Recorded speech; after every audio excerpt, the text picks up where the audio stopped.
Alors, shalom, shalom à chaque personne qui est là. À nouveau, bienvenue à cette étude biblique-là qu'on va parler de la deuxième partie sur un thème qu'on avait commencé il y a déjà 2 semaines. Comment savoir si nous sommes sauvés à notre salut. Comment savoir qu'on est sauvé. Comment savoir qu'on a toujours ce salut-là avec nous. Des fois, on dit, bon, on est à l'église, on est sur les lignes de prière et tout, mais dès qu'on parle d'enlèvement du Seigneur, ou doit qu'on parle qu'un jour, évidemment, notre corps physique, évidemment, va mourir, on dirait qu'il y a beaucoup... Bien, évidemment, un païen, c'est tout à fait normal d'avoir peur. Pourquoi? Parce que c'est l'inconnu, on ne sait pas. Hein? Un païen, surtout qui ne croit pas en Dieu ou qui croit en d'autres dieux, mais qui ne sont pas convaincus, évidemment, dès qu'on parle de la mort, et il n'y a aucun être humain qui peut y échapper, évidemment. Souvent, c'est l'insécurité ou même la crainte qui envahit le cœur de ces personnes-là. Mais qu'est-ce que le Seigneur m'a fait remarquer quand il m'avait donné cette parole-là, c'est que malheureusement, il y a beaucoup de chrétiens aussi qui, dès qu'on parle d'enlèvement ou dès qu'on parle évidemment des derniers jours, dès qu'on parle que, bon, évidemment, un jour, on va tous mourir, souvent, il y a beaucoup de chrétiens qui ont peur de cette date ou de cette journée-là fatidique que plusieurs ont. Pourtant, la première partie, qu'est-ce qu'on avait vu, c'est que quand on voit le témoignage, que ce soit évidemment de Jésus, l'apôtre Paul ou tous les hommes de Dieu ou les femmes de Dieu qui ont suivi, évidemment, qui ont reçu la bonne nouvelle, oui, ils ne voulaient pas nécessairement souffrir. Il n'y a personne qui aime souffrir, mais la mort n'était pas nécessairement quelque chose qui leur faisait peur. Au contraire, et ils n'avaient pas hâte de mourir en tant que tel, mais ils savaient que dès qu'ils allaient mourir, mais c'est vers le Seigneur qu'ils allaient aller. Et c'est là qu'on avait vu dans la première partie, l'apôtre Paul lui-même a dit, en d'autres mots, il l'avait dit, c'est dans Philippiens 1, versets 21-24, j'avais pris des notes, qu'il avait hâte de rejoindre le Seigneur. Ça veut dire que c'est pas nécessairement une pensée suicidaire qu'il avait, c'était juste, il savait que quand il allait mourir, c'est avec le Seigneur qu'il allait aller. Alors c'est pas, il avait hâte que le Seigneur vienne le chercher, en d'autres mots. Alors il n'avait pas vraiment peur de la mort. Mais beaucoup d'entre nous, et cette parole-là, je l'avais reçue il y a quelques semaines déjà, où est-ce que le Seigneur m'avait réveillé au plein milieu de la nuit, il m'avait posé la question. Comment tu sais que tu es sauvé en ce moment? Et évidemment, quand le Seigneur te pose une question, évidemment, c'est parce qu'il veut qu'on aille chercher la réponse. Parce que le Seigneur a déjà la réponse. Il sait exactement qui est sauvé. Mais s'il nous pose la question, c'est parce qu'il veut qu'on soit conscient et qu'on comprenne, pas qu'on vive dans la peur, mais qu'on soit conscient et qu'on comprenne que est-ce que tu es sauvé en ce moment? Et comment tu sais que tu es sauvé? Pourquoi? Parce que, mes bien-aimés, notre salut, j'essaie de chercher le verset. Ah oui, c'est dans Éphésiens 2, versets 8 à 9. Il disait, car c'est par la grâce que vous êtes sauvés. Alors, on sait que la seule façon pourquoi qu'on nous sommes sauvés, évidemment qu'on doit y croire parce que ça dit par le moyen de la foi, mais c'est parce que qu'est-ce que Jésus a fait à la croix et non par les œuvres que nous faisons ici sur terre. Il dit, c'est par la grâce que vous êtes sauvés, par le moyen de la foi, et cela ne vient pas de vous, car c'est le don de Dieu. Et dans le verset 9, il dit, ce n'est point par les œuvres, afin que personne se glorifie. Alors évidemment, on va parler des œuvres, si le Seigneur me le permet, dans la troisième partie. Aujourd'hui, on parle de la deuxième partie. Mais les œuvres qu'on doit faire, c'est une fois que tu sais que tu es sauvé, une fois que tu sais que tu vis une relation avec le Seigneur Jésus, les œuvres, mes bien-aimés, vont venir tout seuls. Parce que les œuvres, où est-ce que ça crée de la difficulté à la personne de faire quelque chose pour le Seigneur, mais cette personne-là, bien-aimée, n'a peut-être pas vraiment une bonne relation avec Jésus. Parce que quelqu'un qui a une relation avec Jésus, quand le Seigneur nous demande de faire quelque chose, bien-aimés, on le fait, mais pas parce que c'est un fardeau, pas parce qu'on se sent obligé, parce que sinon on va être puni. Non, tu le fais parce que tu as la joie. Tu as compris que cette grâce-là, que si aujourd'hui tu es sauvé, c'est pas parce que tu as fait quelque chose, c'est pas parce que tu as plus de diplômes que quelqu'un d'autre, c'est pas parce que tu as été plus gentil qu'un autre. Non, c'est tout simplement la parole de Dieu, c'est une grâce. Il n'y a rien qu'on a pu faire, mes aimés, qui nous donne ce mérite-là que le Seigneur a dit, ok, toi, Pasteur Ariel, tu mérites d'être sauvé. Non, il n'y a personne qui peut dire, et personne, et c'est pour ça qu'il dit, ce n'est point par les œuvres, afin que personne se glorifie. Alors, il n'y a personne qui peut se glorifier parce qu'il est sauvé. Mais c'est une grâce. Et c'est pour ça que ça, c'est la première chose qu'il faut comprendre, mes amis, parce qu'il y a, qu'est-ce qu'on parlait dans la première partie, on parlait que beaucoup de religions, et même des religions chrétiennes qui vont toujours vont indirectement juger si quelqu'un est sauvé ou pas par rapport à ce qu'il fait pour le Seigneur sur terre. Et, et c'est là que Matthieu 7, Jésus nous le dit, il dit, c'est pas tout le monde qui me dit Seigneur, Seigneur qui va hériter le royaume des cieux. Il dit, il y a même des personnes qui vont dire que j'ai prophétisé en ton nom, j'ai fait des miracles, j'ai chassé des démons, mais il dit, je ne vous connais pas. Alors, la parole de Dieu, Jésus lui-même est en train de nous dire, c'est pas parce que tu fais des miracles que automatiquement tu es sauvé. Et c'est là qu'on va voir aujourd'hui, c'est une question de relation, c'est une question de savoir est-ce que tout le monde connaît Jésus, mais est-ce que Jésus te connaît? Hein? C'est vraiment ça la question. Il dit, je ne vous connais pas. Alors, c'est pas les œuvres sur terre qui fait en sorte que tu es sauvé. La seule façon pourquoi tu es sauvé, c'est qu'est-ce que Jésus a fait à la croix. Nous, qu'est-ce qu'on doit faire, c'est d'y croire par la foi.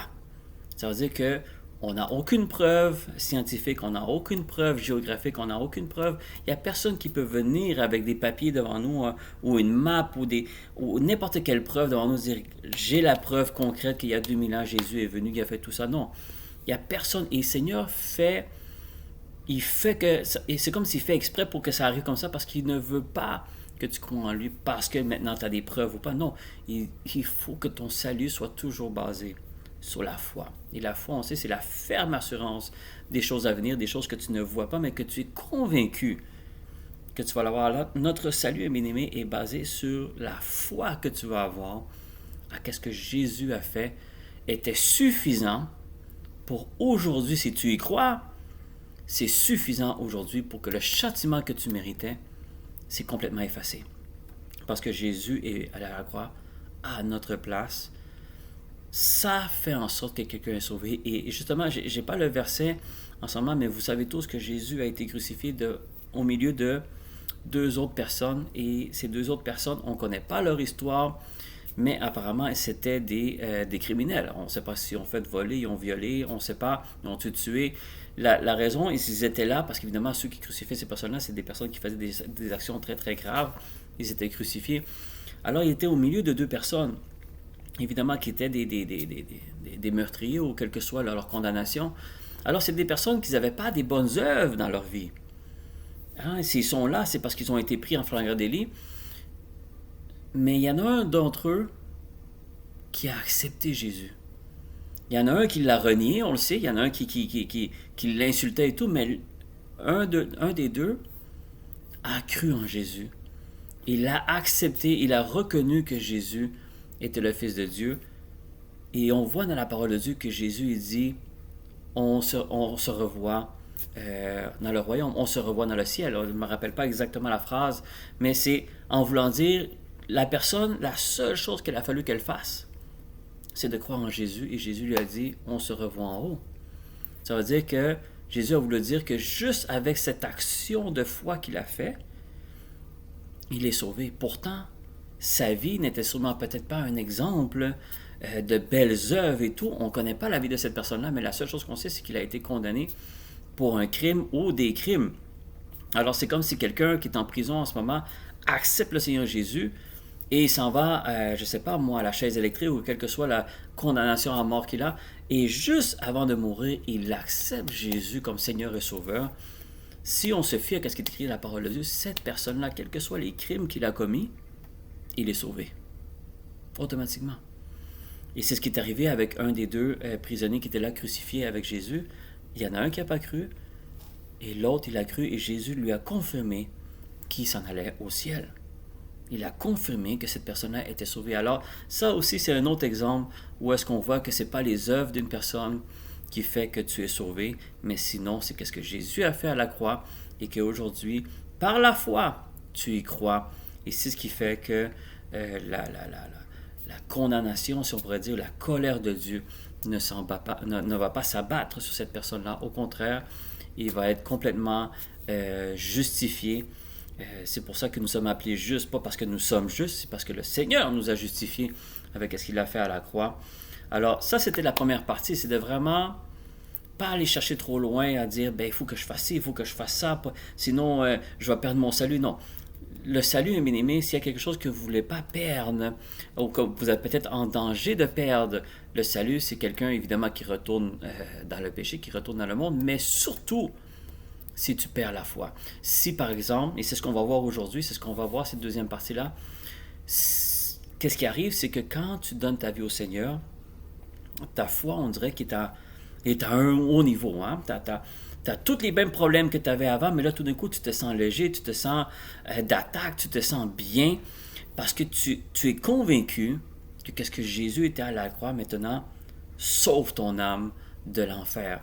Et c'est pour ça qu'on voit souvent les nouveaux convertis, ils sont en feu, ils sont contents, ils prêchent Jésus partout, ils sont un peu, des fois, peut-être même maladroits, mais c'est pas grave, c'est parce qu'ils ont le feu en eux, et on voit que quand on chante les louanges, ils sont contents, et c'est ça que le Seigneur veut qu'on garde. C'est pour ça que dans l'Apocalypse, il dit qu'est-ce qu'il en veut de plus? C'est ceux qui ont perdu leur premier amour, c'est cette flamme-là qu'il ne faut pas perdre, mais bien aimé, c'est ça que l'ennemi va essayer de faire parce qu'il sait que ton salut ne dépend pas de tes œuvres, mais il dépend de ta foi.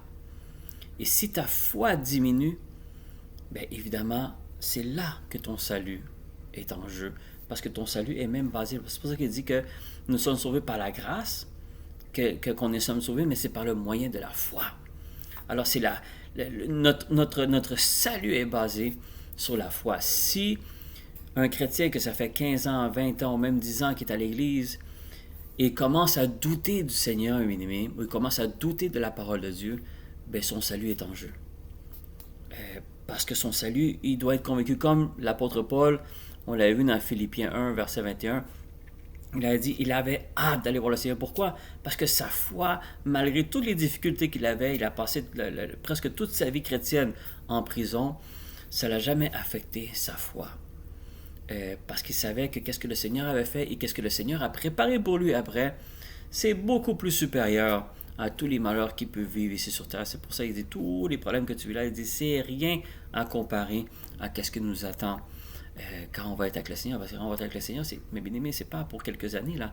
On parle de l'éternité. C'est-à-dire que pour l'éternité, tu t'en fais plus de aucun problème, aucun souci, aucune tristesse, aucune souffrance. Il n'y a plus rien, bien aimé, c'est pour l'éternité. Alors, même si la personne, il doit y rester encore 10, 20 ans de souffrance sur terre, la personne sait que je vais les affronter. Pourquoi? Parce que moi, je sais que qu'est-ce qui vient après n'a pas de prix.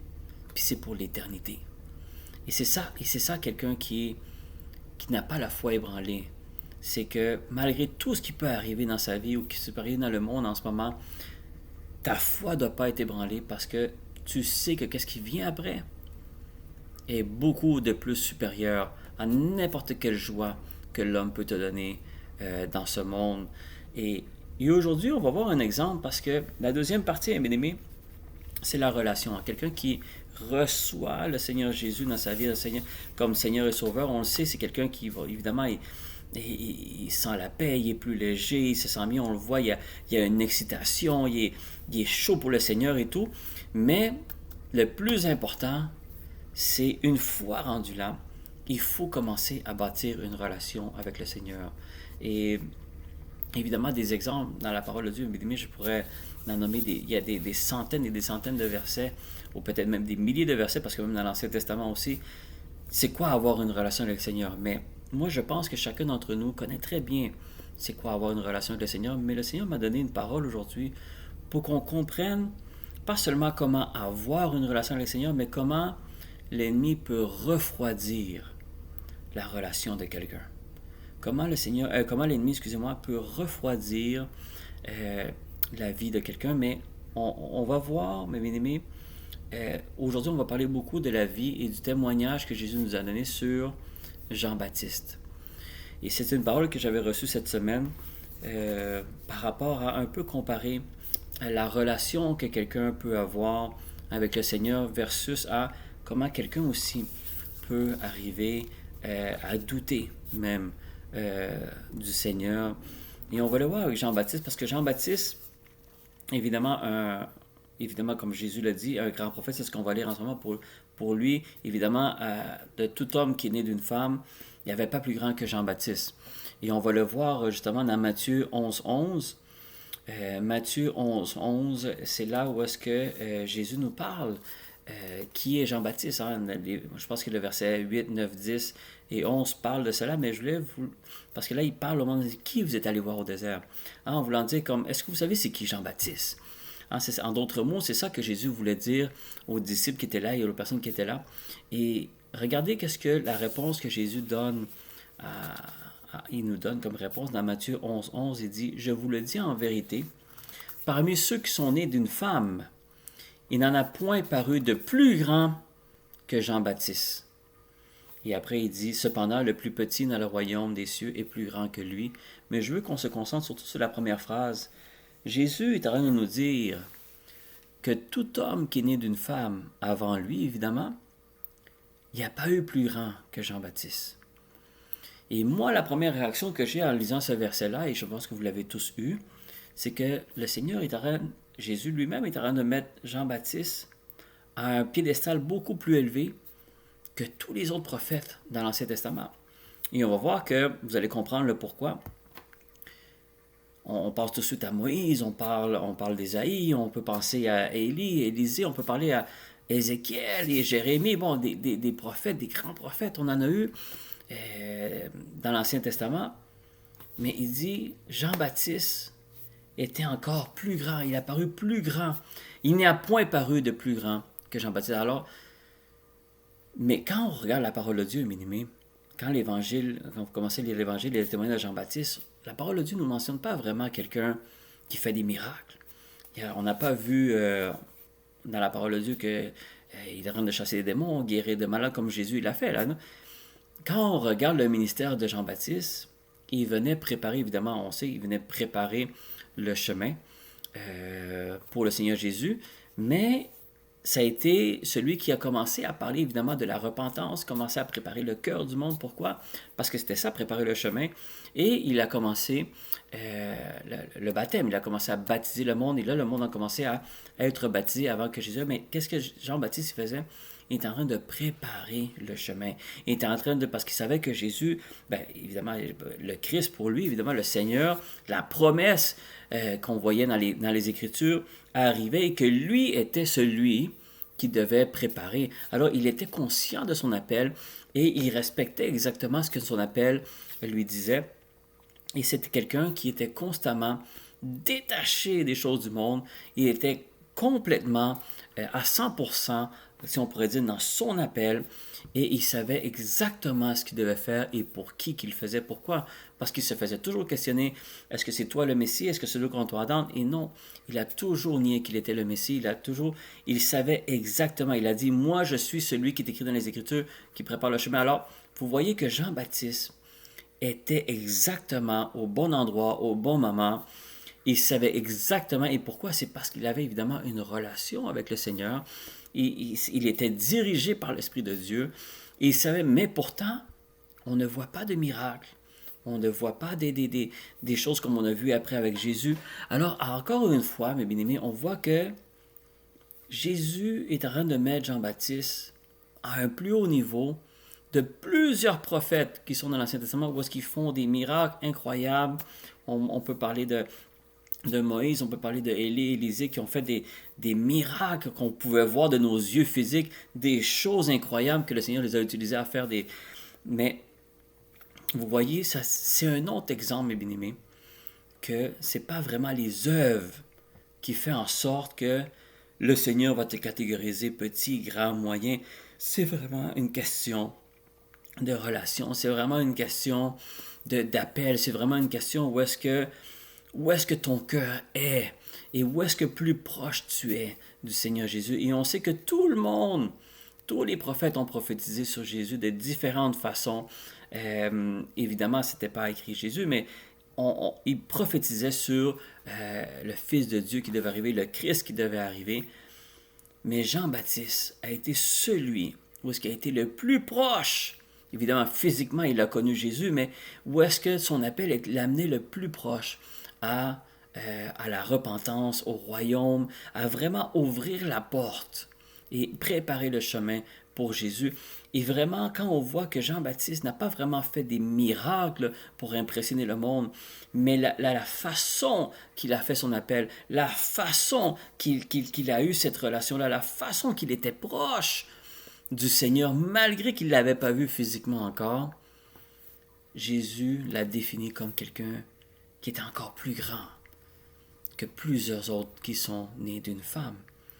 Et on voit aussi que Jean-Baptiste, le moment où est-ce que, et c'est ce qu'on va voir, c'est que on va le voir plus loin, mais Jean-Baptiste a vu arriver Jésus, évidemment, physiquement. Ils n'avaient peut-être pas l'air, ils ne savaient peut-être pas physiquement qu'est-ce qu'il y avait de l'air, parce qu'évidemment, ils ne les avaient pas vus encore, parce que je pense qu'ils se sont vus de très jeunes, parce qu'ils étaient des cousins, mais ils se sont perdus de vue. Alors, il n'a pas vu sûrement Jésus en adulte physiquement qui savait l'air. Et ça m'amène aussi dans Ésaïe, que Ésaïe nous a décrit Jésus, évidemment le Christ qui allait venir, qui il n'avait pas rien pour attirer le regard. Hein. Ésaïe nous en parle physiquement.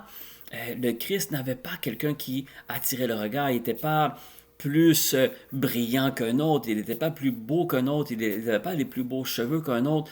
La parole de Dieu nous demande qu'il était complètement il pouvait passer complètement indifférent devant quelqu'un. On ne pouvait pas différencier comme, ah, lui, physiquement, on ne pouvait pas dire, ah oui, lui, c'est sûr, c'est le Fils de Dieu. Non, parce que physiquement, il n'avait aucun éclat. Il n'avait pas aucune apparence prestigieuse. Il n'y avait pas des plus beaux habits. Il était exactement comme n'importe qui d'autre physiquement. Mais lui, il était le Fils de Dieu. Et quand on voit que Jean-Baptiste le voit, il n'a jamais hésité de dire voici l'agneau de Dieu. Et c'est ce qu'on va voir un petit peu plus loin. Alors, comment quelqu'un, bien-aimé, que Jésus lui-même le décrit comme l'homme, le plus grand, il n'y a pas eu plus grand que lui, que Jean-Baptiste, s'il le compare avec tous les autres prophètes dans l'Ancien Testament, comment est-ce possible? Et c'est ça que la question vient, bien-aimé. Comment l'ennemi peut venir faire douter quelqu'un de quelque chose qu'il y a quelque temps, il était convaincu à 100%. Il est capable de venir te refroidir dans la foi, et c'est ce qui fait que ça peut mettre en danger le salut de quelqu'un. Mais c'est ça qui est important pour nous quand on demande que le Seigneur, on demande beaucoup au Seigneur, ah, donne-moi la force, donne-moi le courage, et c'est toutes des choses que le Seigneur peut donner. Mais s'il y a quelque chose d'important qu'on doit demander au Seigneur à chaque jour de notre vie, c'est de demander qu'on puisse garder cette foi-là, que notre foi ne soit pas ébranlée, que notre foi ne soit pas refroidie.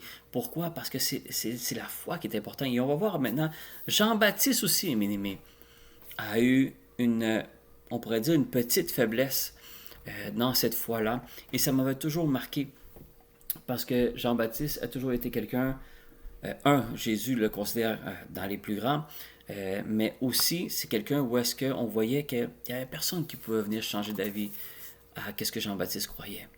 Le monde venait le questionner, le monde voulait savoir, mais il répondait, et on voyait sûrement, même dans les Écritures, on voit qu'il était ferme dans ce qu'il disait. En voulant dire que cet homme-là, il n'y a personne qui pouvait venir déloger sa foi, qui pouvait y faire changer d'opinion à cet homme-là. Mais regardez, quand on regarde, on est toujours dans Matthieu 11, parce que là, on a lu Matthieu 11, 11, parce que c'est là que le Seigneur nous décrit qui est Jean-Baptiste, mais on fait juste reculer au début du chapitre. Et tout commence avec le début du chapitre aussi, et ça m'avait toujours marqué, mes amis. Et vous allez voir aujourd'hui que vous voyez que tout le monde, même les plus grands, peuvent avoir un moment de faiblesse. Et c'est pas, comment je pourrais dire, ça peut arriver à n'importe qui. L'important, c'est pas qu'on n'ait pas ce moment de faiblesse, parce qu'on va tout souvent vivre des moments de faiblesse dans notre foi. Mais l'important, c'est d'être conscient qu'on a ce moment de faiblesse-là et être capable de se relever, d'être capable de replier les genoux et aller chercher le Seigneur. Pourquoi? Parce que le Seigneur va toujours être là pour nous relever. Il va toujours être là. Il ne va pas regarder les fautes qu'on fait. Il va regarder la façon qu'on se repent et la façon qu'on veut s'améliorer. C'est ça qui est important pour le Seigneur. Mais regardez le chapitre, on est toujours dans le chapitre 11, mais le verset 2 et 3. Ça, c'est quand Jean-Baptiste avait été évidemment emprisonné. On le sait pourquoi, parce qu'il a dénoncé le péché de Hérode et la femme de son frère, qu'ils étaient maintenant ensemble. Alors, vous voyez, Jean-Baptiste était à un niveau de... Il n'avait pas peur de parler, il n'avait pas, même s'il y avait des conséquences, il devait prêcher le royaume, il devait prêcher la repentance, et quand il voyait le péché, il n'était pas gêné, quelle que soit l'autorité, quelle que soit quelle personne était là, il devait dénoncer le péché. Alors, c'est un autre exemple parce qu'on voyait que Jean-Baptiste était en feu pour le Seigneur. Mais une fois qu'il était en prison, bien-aimé, vous allez voir qu'il a vécu un moment de faiblesse. Et quand on le voit dans le verset 2 et 3, ça m'avait toujours marqué. Jean, évidemment, qui était en prison, ayant entendu parler, évidemment, dans sa prison, des œuvres du Christ, il lui fait dire par ses disciples, « Es-tu celui qui doit venir ou devons-nous en attendre un autre? » Alors, on voit que Jean-Baptiste, évidemment, les disciples venaient le visiter, et il est allé poser la question, il dit, « Allez voir le Christ, et est-ce que c'est lui vraiment qui devait venir ou on doit attendre un autre? » Alors, vous voyez que Jean,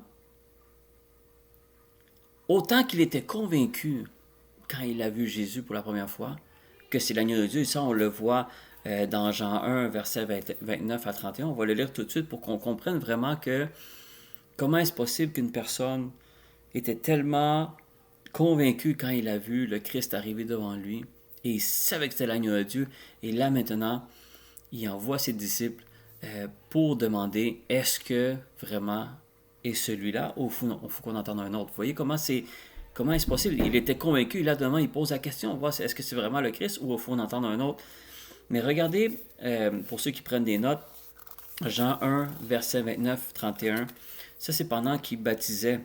Jean-Baptiste était en train de baptiser le monde, et c'est là que dans le verset 29, il dit, la parole de Dieu nous dit, le lendemain, il vit Jésus venant à lui. Et il dit, voici l'agneau de Dieu qui ôte le péché du monde. C'est celui dont j'ai dit, après moi vient un homme qui m'a précédé, car il était avant moi.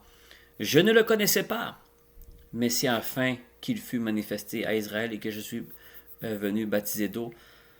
Alors, la parole de Dieu est en train de nous dire qu'il a vu Jésus venir vers lui. Et tout de suite, comme je vous dis, Jésus n'était pas... Il n'y avait pas d'éclat, comme je vous dis, il ne sortait pas. Il était tout à fait physiquement ordinaire, comme n'importe quelle personne qui était là. Mais dès qu'il l'a vu, évidemment, on voit que quelqu'un qui avait l'Esprit de Dieu avec lui, qui avait une relation avec Dieu, il n'a pas vu de ses yeux physiques, parce que de ses yeux physiques, il n'aurait pas pu reconnaître le Christ, parce qu'il était physiquement habillé, peigné de la même façon que n'importe qui. Il n'avait aucun éclat, mais ses yeux spirituels étaient ouverts. Et quand il a vu Jésus arriver, il a tout de suite su, voici l'agneau de Dieu que je vous ai parlé. Alors il parle à ses deux disciples qui étaient avec lui. Il dit, voici celui que je devais vous parler, il est là. C'est lui qui s'en vient vers moi. Et c'est là qu'on voit qu'il le baptise et tout. Mais vous voyez, bien-aimé, Jésus n'a même pas voulu lui dire, c'est moi, celui que tu attendais. Non, Jésus n'avait même pas parlé que Jean-Baptiste l'avait vu de loin. Et tout de suite, il l'avait déjà identifié, voici l'agneau de Dieu que je vous parlais. C'est lui là. Et c'est là qu'il dit, là maintenant je dois diminuer pour que lui grandisse. Alors il savait que son ministère était à la fin.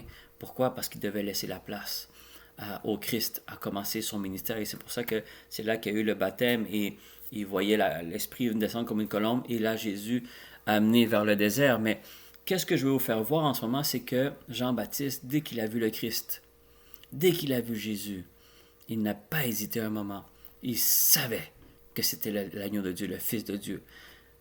Mais une fois rendu en prison, une fois rendu là, comment est-ce possible qu'un homme avec cette onction-là peut douter, est-ce que c'est celui qui doit venir ou on doit attendre un autre? Et c'est là que les disciples vont reporter ça à Jésus. Et moi, qu'est-ce que j'aime dans cette histoire-là, mes bien-aimés, c'est que on voit que la parole nous dit n'importe qui, à part Jésus, évidemment, peut avoir un moment de faiblesse.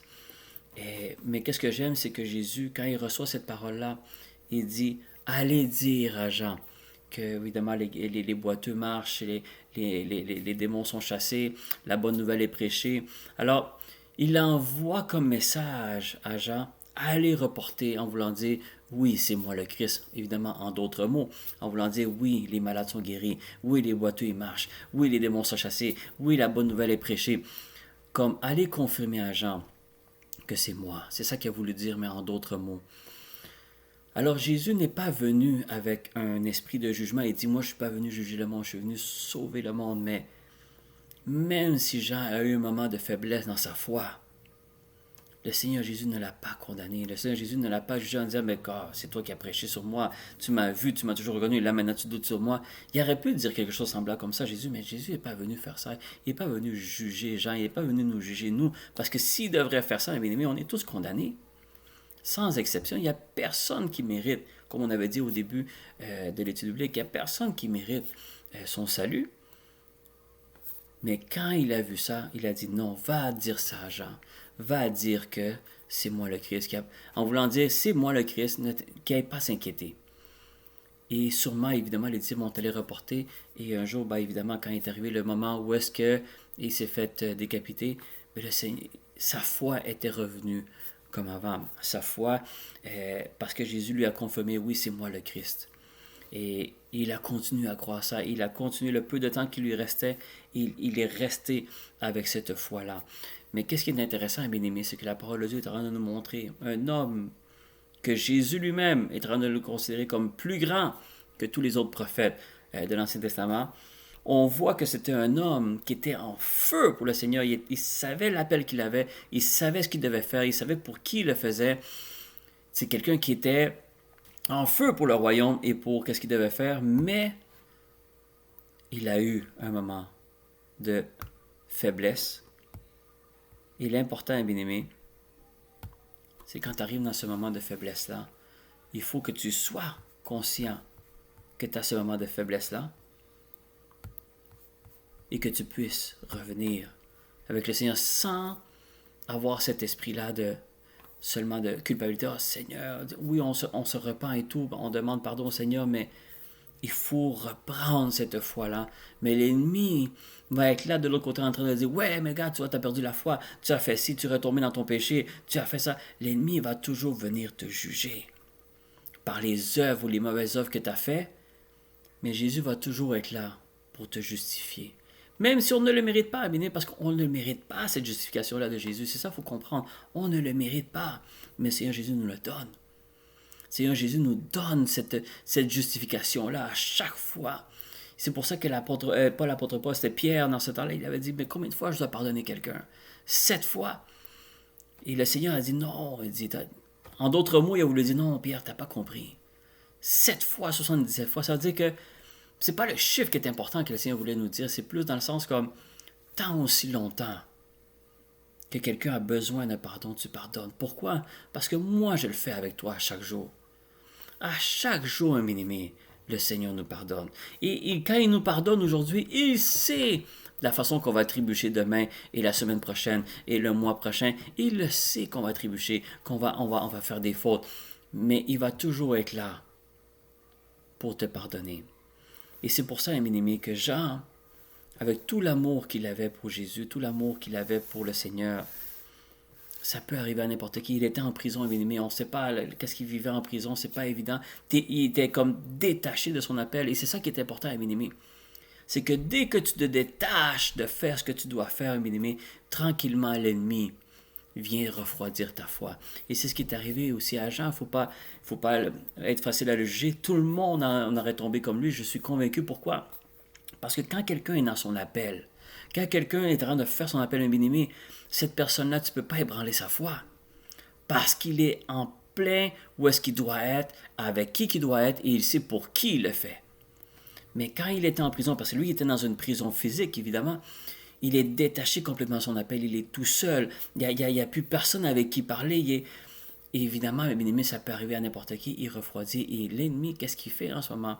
C'est qu'il veut nous isoler, il veut nous mettre dans une prison spirituelle, dans un endroit où est-ce que tu n'as peut-être pas de chrétiens alentour de toi, tu n'as personne avec qui parler du Seigneur alentour de toi. Alors qu'est-ce qu'il fait? Il veut t'éviter que tu ailles à l'église, il veut t'éviter que tu sois dans les lignes de prière. Pourquoi? Parce qu'il veut t'éloigner de ces choses-là pour que tranquillement, pas vite, tu te détaches les enseignements, tu te détaches de la parole de Dieu. Et là, subtilement, bien-aimé, ta foi diminue. Et tu ne prends pas conscience au début quand ça arrive. Parce que c'est très subtil. Ça ne vient pas d'un coup. Mais subtilement, l'ennemi, c'est ce qu'il fait. C'est qu'il refroidit ta foi. Pourquoi? Parce qu'il sait que qu'est-ce qu'il veut prendre de chacun d'entre nous en tant que chrétien. Évidemment, à part notre âme, parce qu'il veut que notre âme périsse, mais s'il y a quelque chose qu'il veut venir prendre de nous, c'est notre foi. Parce que c'est que s'il prend notre foi, il prend tout. Hein, une fois, j'avais entendu la parole d'un pasteur qui avait dit ça et ça m'avait touché. Et je l'avais répété dans une de mes études bibliques qui disait, si l'ennemi, avec les problèmes et tout, vient prendre ton argent, il n'a pas pris grand-chose. S'il a pris ta santé, il a pris quelque chose. Mais l'important, c'est que l'ennemi ne doit pas venir prendre ta foi. Parce que s'il réussit à prendre ta foi, il a tout pris. Alors, l'argent, ça se récupère. Et de toute façon, l'argent, tu ne l'amènes pas avec toi une fois que tu décolles de ton corps physique. La santé, tôt ou tard, on va tous perdre la santé, mes amis, parce que c'est comme ça que notre corps va mourir. Des fois, il y en a que c'est trop de bonheur, des fois, il y en a que c'est plus tard, mais tôt ou tard, la santé va prendre un coup, parce qu'évidemment, plus que tu vieillis, plus que ton corps s'affaiblit, mais c'est pas l'argent, la santé ou toutes ces choses-là qui est important que l'ennemi peut te prendre. L'important, c'est qu'il ne doit pas prendre ta foi. Parce que s'il prend ta foi, il prend tout. Et c'est pour ça qu'il faut protéger notre foi, mes amis, parce qu'il sait que notre foi, c'est ce qui fait que aujourd'hui on peut être sauvé. Jésus a fait l'œuvre. On ne peut pas être sauvé par les œuvres que nous on fait. C'est l'œuvre que Jésus met. Nous, il faut qu'on y croit par la foi. Et cette foi-là, mes bien-aimés, si tu veux la garder chaude, si on peut dire, ou tu peux la garder ferme, c'est en faisant ce que Jean-Baptiste faisait, et comme la plupart des apôtres ont fait, et tous les hommes et les femmes de Dieu ont fait dans la parole de Dieu, ils sont restés dans leur appel.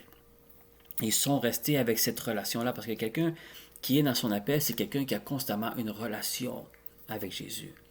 Quelqu'un qui a une relation avec Jésus, c'est quelqu'un qui va vivre des problèmes comme n'importe qui. Et des fois, il y a des personnes qui vont vivre peut-être plus de problèmes parce qu'ils ont cette relation-là avec Jésus. Mais cette personne-là ne sera pas ébranlée par ces problèmes. Pourquoi? Parce qu'il sait que celui qui sert ou celui avec qui parle à tous les jours est beaucoup plus grand que ses problèmes.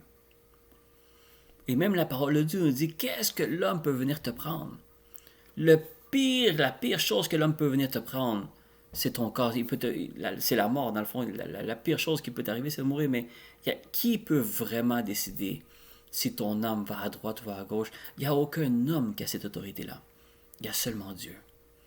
Et Jésus, quand il est venu à la croix, c'est pour nous donner l'opportunité, bien aimés, que notre âme est avec le Seigneur pour l'éternité. Parce que nous savons, bien aimés, notre corps est mortel. Tôt ou tard, notre corps va finir par mourir, mais notre âme est éternelle. L'âme est éternelle. C'est l'âme qui ne meurt pas, et c'est l'âme où est-ce qu'il peut aller soit à droite ou à gauche. Et nous, bien aimés, le Seigneur est venu nous sauver, que notre âme n'aille pas en enfer pour l'éternité, parce que l'enfer a été fait pour Satan et ses démons. Mais malheureusement, bien aimés, pour tous ceux qui vont servir Satan et ses démons, ceux qui ne seront pas avec le Seigneur, mais ils s'en vont au même endroit. Quelles que soient les bonnes œuvres que tu as faites dans le monde, c'est pour ça que les œuvres, c'est pas ça qui définit si tu es sauvé ou pas. Parce qu'il y a des personnes, bien aimés, qui sont païens, qui ne croient pas en Dieu, mais qui font des bonnes œuvres, qui sont bénévoles, qui sont en train d'aider les malades, qui sont en train de donner généreusement leur argent. Il y a plein de personnes, mais bien aimés, c'est pas ça qui va leur sauver. C'est seulement ce que Jésus a fait à la croix qui fait en sorte que ton âme peut être sauvée. Mais quand on voit l'exemple de Jean-Baptiste, bien aimé, c'est un exemple d'entre plusieurs, on voit dans la parole de Dieu. Pour ça, je dis, si on parle de relation avec le Seigneur, bien aimé, il y a énormément de versets qu'on pourrait parler de comment avoir une relation avec le Seigneur, mais en résumé, qu'est-ce que le Seigneur voulait nous montrer aujourd'hui, c'est qu'il y a quelqu'un qui peut être en feu pour le Seigneur, quelqu'un être dans son appel, et quelques mois ou quelques années après, de tomber dans le doute, et ne pas savoir vraiment être convaincu, est-ce que Jésus a fait ça ou pas ça? Parce que là, il n'était pas convaincu, est-ce que c'est vraiment le Christ ou il faut attendre un autre? Alors, il a douté, si on peut dire, de Christ. Pourtant, quand il était face à face avec lui, il n'avait aucun doute qu'il savait que c'était l'agneau de Dieu. Mais bien aimé, ça peut tous nous arriver. Mais l'important, C'est comme on avait vu dans la première partie, dans Romains 10, 17. Romains 10, 17 nous dit exactement comment garder la foi, bien-aimés. Il nous explique que la foi vient de ce qu'on entend. Alors ta foi peut être dirigée autre direction que la parole de Dieu. Parce que quelqu'un qui regarde les nouvelles, un exemple, ou qui écoute n'importe quoi, soit à la radio ou à la télé, sa foi va être bâtie avec ce qu'il voit ou ce qu'il entend. C'est pour ça qu'il dit la foi vient de ce qu'on entend. Alors, tu peux entendre beaucoup de choses à part la parole de Dieu. Mais là, c'est là que l'apôtre Paul nous reprend à être sûr qu'on comprenne, c'est que qu'est-ce qu'on entend vient de la parole de Christ. Alors, si tu veux bâtir ta foi pour garder ton salut, il faut vraiment que tu gardes tes yeux, ton cœur, ton âme, ton esprit, tout dans la parole de Christ. Et c'est pour ça, bien-aimé, que quelqu'un qui a une relation avec le Seigneur, c'est quelqu'un qui est constamment en train de lire et méditer la parole de Dieu, qui est en train de communiquer avec le Seigneur, qui est en train de demander au Seigneur dans quel chemin qu'il doit prendre, qu'est-ce que le Seigneur lui demande, qu'est-ce que je peux faire pour toi. Le Seigneur, il essaie d'avoir une relation. Pourquoi? Parce que c'est ce qu'on va voir dans la troisième partie, c'est que c'est là où est-ce que les bonnes œuvres arrivent. C'est là où est-ce que les fruits d'un arbre apparaissent.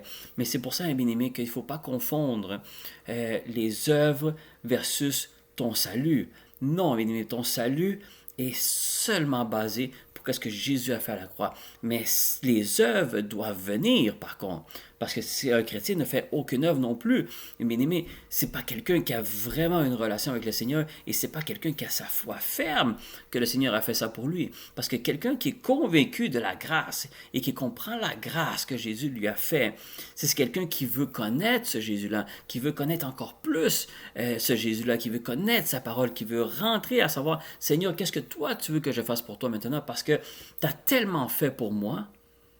Là, maintenant, je veux faire pour toi. Et cette personne-là, ça ne sera pas un fardeau de suivre les instructions de Jésus. Ça ne sera pas un fardeau de rentrer dans son appel. Au contraire, ça va être une joie. C'est pour ça que quand l'apôtre Paul, il avait un cœur, mais bien aimé, avant que Jésus le rencontre, cet homme-là était ennemi des chrétiens. C'est le genre de personne, tu dis, cette personne-là jamais pourrait donner sa vie au Seigneur Jésus. Pourtant, Jésus, qu'est-ce que les hommes pensaient qui était impossible est possible au Seigneur. Cet homme-là est devenu sûrement peut-être le plus grand apôtre dans le Nouveau Testament. Mais pourtant, c'était l'ennemi de Dieu. Alors, mais lui, il savait que ce n'est pas les œuvres qu'il avait faites avant qui a fait en sorte qu'il méritait son salut. Et c'était complètement immérité, c'était une grâce. Et c'est pour ça qu'on voit que l'apôtre Paul est tellement reconnaissant envers le Seigneur. Et on voit la relation qu'il a bâtie avec Jésus. C'est pour ça que les révélations qu'il a eues par après, pendant qu'il était en prison, c'est parce qu'il avait une relation constante avec Jésus. Et plus que sa relation était profonde avec le Seigneur Jésus, plus que Jésus lui donnait des révélations, plus qu'il le nourrissait de sa parole. Et c'est comme ça qu'il a eu toutes ces révélations-là qu'on voit dans ses épîtres. Pourquoi? C'est pas qu'il était plus intelligent ou plus sage qu'un autre. Non, c'était une question de relation, mes amis. L'apôtre Paul avait rentré dans une relation avec Jésus, tellement profonde, quotidiennement, mes amis, que c'est comme ça que cet homme-là a eu ces révélations-là. C'est pour ça qu'il ne se vante pas de sa sagesse, il ne se vante pas de ses diplômes, de ses succès qu'il a eu avant. Même il dit, je vois toutes ces choses-là comme de la boue. Parce que maintenant, j'ai connu Jésus. J'ai connu le Christ. Ça veut dire que quand tu as cette relation avec le Seigneur, mais bien aimé, dans ta vie, tes priorités changent. Parce que tu sais que Jésus, il n'y a pas plus grand que ça. Le Seigneur ne t'empêche pas de vivre, ne t'empêche pas d'aller faire des diplômes, de faire des belles carrières, de former une belle famille. Le Seigneur n'est pas contre ça. Au contraire, c'est lui-même qui a créé le mariage, c'est lui-même qui a créé les familles, c'est lui-même qui a créé qu'on doit travailler et gagner notre pain à la sueur de nos fronts. Et il peut nous donner le succès, il peut nous donner, mais qu'est-ce que le Seigneur veut dire, qu'est-ce que l'apôtre Paul nous dit à travers le Saint-Esprit? C'est que le plus important, c'est qu'est-ce que Jésus a fait pour nous et qu'est-ce que nous, on doit faire maintenant pour le Seigneur Jésus. Ça doit passer toujours Avant tout, ça doit être une priorité. C'est pour ça que la priorité, c'est la recherche du royaume des cieux. Il dit, le Jésus a dit, pour le reste, ne vous inquiétez pas, parce que tout le reste sera donné par-dessus tout. Alors le Seigneur n'est pas contre la réponse à des prières, n'est pas contre de te bénir. Au contraire, c'est le souhait. Et c'est pour ça que le Seigneur dit, tout ce que vous demanderez en mon nom, je vais vous l'accorder pour que le Père soit glorifié. Alors le Seigneur, c'est une promesse. Parce que pourquoi? Parce que ça donne des témoignages. Le monde, tu vas pouvoir témoigner que le Seigneur a fait. Alors, le Seigneur n'est pas contre ces choses-là. Mais cette personne-là, vous allez voir que sa priorité, c'est pas ça. Sa priorité, c'est d'avoir une relation avec Jésus. C'est ça la priorité qu'il a. Et c'est comme ça qu'une personne qui a une priorité comme Jésus en premier et les autres choses en deuxième, mais bien aimé, cette personne-là, la foi qu'il a besoin pour garder son salut, ça ne va pas refroidir. Et quand l'ennemi va venir affronter cette personne-là, face à face, il n'aura pas la victoire. Parce que cette personne-là qui a une relation avec Jésus, il connaît qui est Jésus. Et là, il sait que Jésus est avec lui à l'intérieur par le Saint-Esprit. Alors, quand l'ennemi vient vers toi, ou vient vers cette personne-là, mais l'ennemi doit trembler, pas toi. Pourquoi il y a beaucoup de chrétiens qui tremblent devant l'ennemi? Mais bien aimé, est-ce que ces chrétiens-là a une relation avec Jésus? Et encore une fois, avoir une relation avec Jésus, c'est pas parce que tu es présent à l'église à tous les dimanches qui fait que tu as une relation avec Jésus. Avoir une relation avec Jésus, bien aimé, fait en sorte que quand l'ennemi va venir, toi, tu vas regarder l'ennemi et dire, mais qu'est-ce que tu fais là? Et là, l'ennemi va trembler. C'est l'ennemi qui doit trembler devant un chrétien et non le chrétien devant l'ennemi. Mais le chrétien qui va faire trembler l'ennemi face à face, c'est le chrétien qui sait qu'il marche avec Jésus. C'est pour ça que Jésus dit, non, mes brebis entendent ma voix, je les connais et ils me suivent. C'est Jésus qui doit nous connaître, pas nous connaître Jésus. Tout le monde connaît Jésus, même les païens connaissent Jésus, même les autres religions connaissent qui est Jésus. C'est pas ça qui est important. Est-ce que Jésus nous connaît? Et c'est pour ça que je reviens à Matthieu 7 qui avait dit, il dit, oh, on a prophétisé en ton nom, on a guéri des malades en ton nom, on a fait ça. Non, il dit, je ne vous connais pas. Alors c'est toute une question que pas c'est nous qui connaissons Jésus, c'est Jésus qui doit nous connaître. Et j'avais donné déjà un exemple aussi que j'avais aimé aussi, j'avais entendu d'un autre pasteur et ça m'a fait rire un peu, mais c'est une vérité. Si tu t'en vas devant la maison où, évidemment, c'était un pasteur américain, alors il parlait de la Maison Blanche, mais il dit, si tu vas vers la Maison Blanche, puis tu dis que tu connais le président, mettons, dans ce temps-là, c'était Obama, hein, il dit, si tu vas devant la Maison Blanche, puis tu veux rentrer à la Maison Blanche, puis tu dis au garde de sécurité qui est devant la Maison Blanche, ah, moi je connais Obama, alors je peux rentrer. Il n'y a personne qui va te faire rentrer à la Maison Blanche parce que tu dis que tu connais Obama. Mais si Obama, il sort de la Maison Blanche, je dis, ah, mon ami Ariel, comment ça va? Et là, il vient puis il te fait une accolade. Est-ce que cette personne-là a une chance de rentrer dans la Maison-Blanche? Bien sûr. Parce que là, c'est le président qui est sorti et il a dit, hey, je connais ce gars-là. On est allé à l'école ensemble, on a fait le sport ensemble. Les gardes vont laisser passer, évidemment. Alors, vous voyez, c'était un exemple que le pasteur donnait en voulant dire comme, l'important, c'est pas que toi, tu connais Jésus. Ça ne fait pas de toi quelqu'un qui va rentrer dans le royaume. Il faut que ce soit Jésus qui sort du royaume et dit, moi, je connais Ariel. Il peut rentrer. L'important, c'est que Jésus doit nous connaître, pas que nous, on connaît Jésus. Mais la façon qu'on connaît Jésus, ou que Jésus nous connaît plutôt, c'est pas par nos œuvres, c'est par notre foi et notre relation qu'on va avoir avec lui, qui fait en sorte que quand on va être devant les portes, Jésus va dire, oui, je vous connais, ou je te connais. C'est pour ça, bien aimé, que quelqu'un qui reçoit le Seigneur Jésus, premièrement, c'est par la foi. C'est pas par tes œuvres que tu es sauvé, mais c'est par la grâce que Jésus a fait à la croix pour nous réconcilier avec le Seigneur. Et là, c'est là que cette personne-là qui est consciente de cette grâce-là qu'il ne la méritait pas, qui dit, mais Seigneur, qu'est-ce que tu as vu en moi pour dire que je mérite ça? Évidemment, on n'aura pas la réponse parce que c'est une grâce, on ne le mérite pas. Mais quand cette personne-là comprend cette grâce-là, cette personne-là n'est pas obligée que les pasteurs ou les apôtres lui disent « Non, il faut que tu fasses une relation avec Jésus. » Ah non, pas encore. Cette personne-là n'aura pas cette façon-là. Cette personne-là va avoir envie de elle-même de rentrer dans la relation avec Jésus. Parce qu'il va tellement être reconnaissant par ce que Jésus a fait pour lui ou pour elle, que là maintenant il dit, je veux connaître plus ce Jésus-là. Je veux le connaître plus, je veux connaître mon Seigneur, je veux connaître sa parole, je veux comprendre sa parole. Et c'est là que cette personne-là rentre dans une relation avec le Seigneur. Et c'est là, mes bien-aimés, qu'une fois que quelqu'un rentre dans cette dimension-là de relation, c'est là que les œuvres se prennent en marche. C'est là que les fruits de l'arbre prennent forme. Et c'est ça que je vais vous inviter aussi pour la troisième partie, que les œuvres vont commencer vraiment, les bonnes œuvres que le Seigneur nous demande, va commencer vraiment quand la relation a commencé à être bâtie avec le Seigneur. Et c'est là que les œuvres que tu fais après, tu es conscient que c'est pas ça qui te sauve, mais tu le fais par amour du Seigneur. Tu le fais parce que tu sais que c'est ça que le Seigneur veut. Et tu sais que si toi tu as été sauvé, mais tu veux aussi que les autres puissent être sauvés parce que tu sais que les autres, ils le méritent autant que toi, dans le sens comme il n'y a personne qui le mérite, mais si toi tu as été sauvé, tu dis, mais Seigneur, je veux sauver mon voisin, je veux sauver ma famille, je ne suis pas mieux qu'eux, puis tu m'as sauvé. Alors c'est quelqu'un qui, par amour au Seigneur, va faire des œuvres. Et cette personne-là va être consciente que ce n'est pas les œuvres qui vont le sauver. Mais les œuvres, il va le faire par amour. Il va le faire parce que tu sens que tu as besoin de le faire parce que maintenant tu es tellement reconnaissant par ce que le Seigneur déjà a fait pour chacun d'entre nous. Et c'est là, bien aimé, que c'est pas que tu ne dois pas faire aucune œuvre pour le Seigneur. Il faut prendre conscience que ce n'est pas les œuvres qui font en sorte que tu gagnes ton salut. C'est toujours par la foi. Mais une fois que tu rentres dans la relation avec le Seigneur, les œuvres viennent après. Et c'est ce qu'on va pouvoir parler pour la troisième étape. Alors, je vous invite évidemment à la semaine prochaine à voir la troisième partie, c'est les œuvres.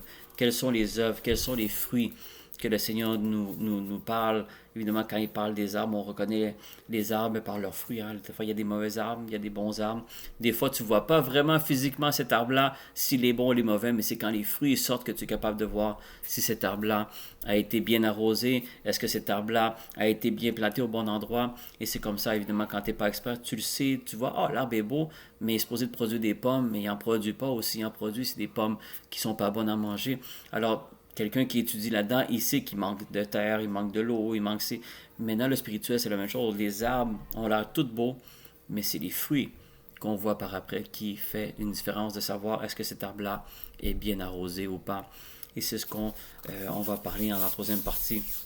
Alors, pour résumer, bien aimé, première partie, je vais vous assurer, le salut ne vient pas de tes œuvres, mais il vient de ce que Jésus a fait à la croix et nous le croyons et nous l'acceptons par la foi.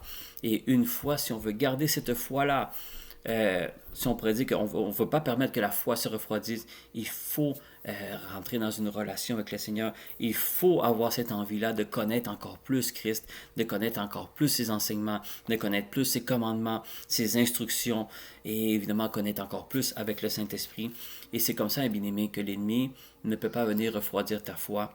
Et une fois que tu rentres dans cette relation-là, c'est là, bien aimé, que les fruits commencent à grandir. Et c'est là que tes œuvres sont faites par amour et évidemment avec compassion, avec amour, avec le pardon, avec la miséricorde que Jésus avait envers nous, toi aussi.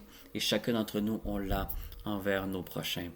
Alors, évidemment, je demande que le Seigneur vous bénisse abondamment avec cette parole et que le Seigneur puisse avoir touché les cœurs aujourd'hui de chaque personne qui a entendu cette parole. Et encore une fois, je vous invite, et si Dieu le permet, la semaine prochaine pour la troisième partie sur les œuvres, ou plutôt les fruits des arbres que le Seigneur nous parle. Alors, je vous dis, soyez bénis, shalom à tous, bonne soirée dans le Seigneur. Amen.